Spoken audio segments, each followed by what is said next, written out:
नमस्कार प्यारे बच्चों, कैसे हैं आप लोग। आशा करती हूँ आप लोग सभी स्वस्थ और मस्त होंगे। बच्चों, आज हम करेंगे वर्कशीट नंबर 92A। आज की डेट है 18/10/2021। आज हम करेंगे हिंदी की वर्कशीट, जिसमें हमारा पाठ रहेगा चावल की रोटियाँ। तो सबसे पहले यहाँ नाम लिखें, यहाँ सेक्शन, यहाँ अपने टीचर का नाम लिखें। तो चलिए हम शुरू करते हैं यहाँ से अपनी वर्कशीट। तो प्यारे बच्चों, आप सब ने अपनी पाठ्य पुस्तक का पाठ चावल की रोटियां ध्यान से पढ़ लिया होगा।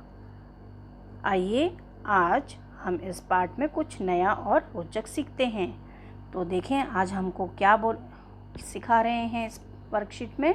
तो सबसे पहले हमसे बोला गया है कि निम्नलिखित गद्यांश को बोलकर पढ़िए और दिए गए प्रश्नों के उत्तर दीजिए। ठीक है, तो चलिए पढ़ते हैं इस गद्यांश को। कोको की माँ ने धान के खेत में जाने के लिए से पहले कोको के लिए चावल की 4 रोटियां बनाकर उसके नाश्ते के लिए रख दी। कोको को चावल की रोटियां बहुत पसंद थी। वह इन रोटियों को किसी के साथ बांटना नहीं चाहता था, इसलिए कोको ने रोटियों को अपने दोस्तों निन्नी, मिमी, तिनसु से छुपाकर गुलाबी रंग के फूलदान में रख दिया और सबसे यह कहा कि मैंने अभी अभी डटकर नाश्ता किया है। ठीक है बच्चों, तो अब हमसे क्या बोला गया है कि ऊपर लिखे गद्यांश को एक बार फिर से पढ़िए और उसमें आए गहरे रंग के सभी शब्दों पर ध्यान दीजिए। ये सभी शब्द लिखे गए वाक्यों को पूर्ण करते हैं। तो चलिए, जैसे हमसे कहा गया है कि इस गद्यांश को दोबारा से पढ़ना है, तो चलिए दोबारा पढ़ते हैं। कोको की मम्मी ने धान के खेत में जाने से पहले कोको के लिए चावल की 4 रोटियां बनाकर उसके नाश्ते के लिए रख दी। कोको को चावल की रोटियां बहुत पसंद थी।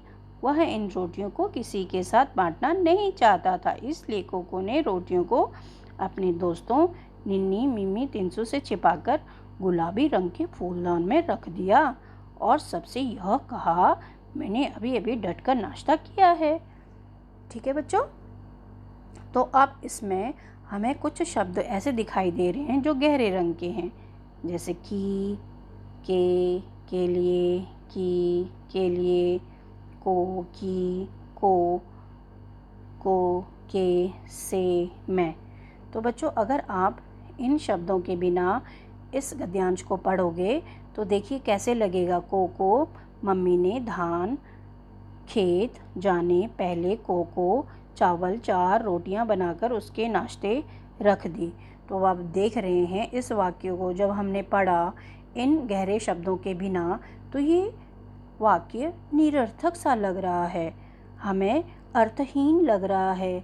ऐसे लग रहा है कि यह पूर्ण नहीं है, अपूर्ण है। तो बच्चों, आपको पता चल गया होगा कि जब हम इन वाक्यों में इन शब्दों का प्रयोग करते हैं तभी वाक्य का कोई अर्थ निकलता है। तो ये हमारे लिए बहुत ही महत्वपूर्ण शब्द होते हैं। ठीक है बच्चों, तो अभी मैंने आपको उदाहरण में बता दिया था कि किस प्रकार ये जो शब्द हैं ये महत्वपूर्ण होते हैं।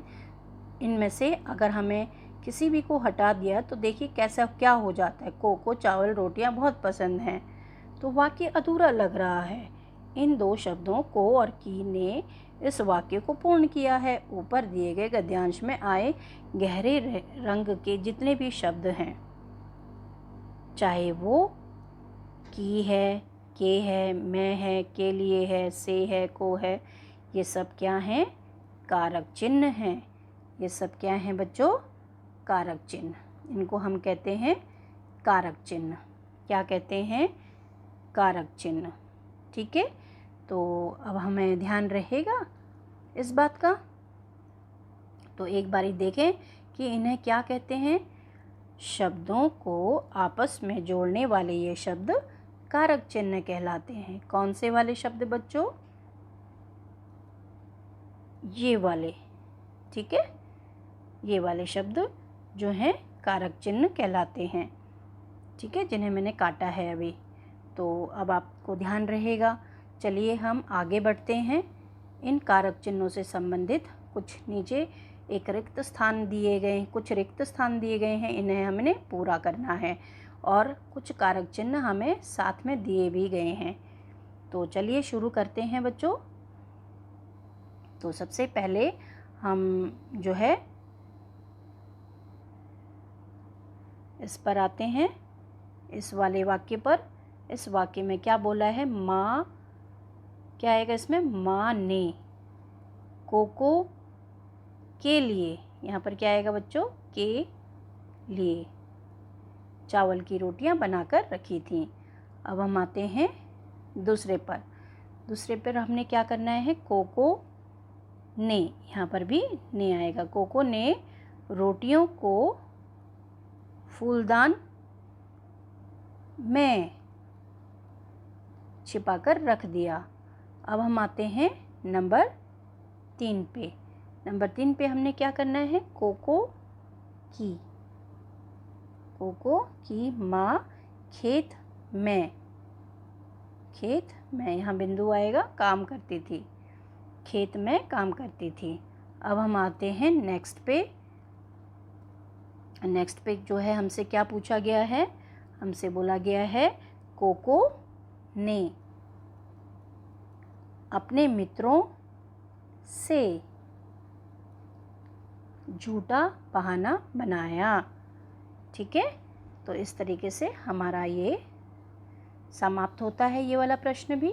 अब हम आगे बढ़ते हैं प्रश्न संख्या 3 की ओर। प्रश्न संख्या 3 की ओर, इसमें हमसे पूछा गया है कोको की मम्मी ने उसके लिए चावल की रोटियां बनाई।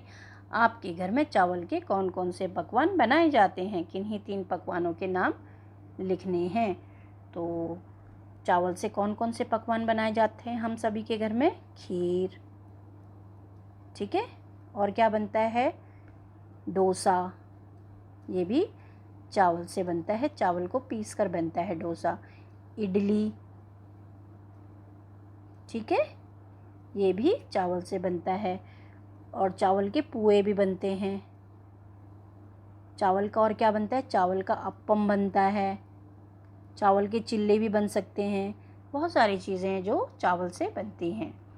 ठीक है बच्चों, तो चलिए हम आगे बढ़ते हैं। आगे जो हमारा सेक्शन है, जो आगे हमारी एक्टिविटी है, वो बातचीत की एक्टिविटी है। प्यारे बच्चों, साथ में दिए गए चित्र को ध्यान से देखिए। आपको क्या लगता है कि चित्र में दिख रहे व्यक्ति, लड़का और लड़की, क्या बातें कर रहे होंगे? अनुमान लगाकर उनके संवाद को जोर जोर से बोलिए और अपनी कॉपी में लिखिए।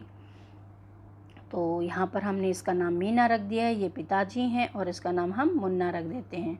तो चलिए करते हैं इस संवाद वाली एक्टिविटी को। तो सबसे पहले मीना के लिए हम संवाद लिखते हैं। मीना क्या बोल रही है? पिताजी देखो, मैंने यह पौधा लगाया है। पिताजी देखो, मैंने यह पौधा, ठीक है, एक है इसलिए पौधा, ठीक है, लगाया है। ठीक है, ये किसने कहा? मीना। ये मीना का संवाद है। अब हम लिखते हैं पिताजी के लिए संवाद। पिताजी क्या बोल रहे हैं? पिताजी के लिए हम संवाद लिखेंगे तो सबसे पहले पिताजी लिखेंगे, उसके बाद हम उनका संवाद लिखेंगे। पिताजी क्या कह रहे हैं? मीना, अब तुम्हें इसे प्रतिदिन पानी देना है। अब वो मीना से कह रहे हैं, मीना अब तुम्हें इसे प्रतिदिन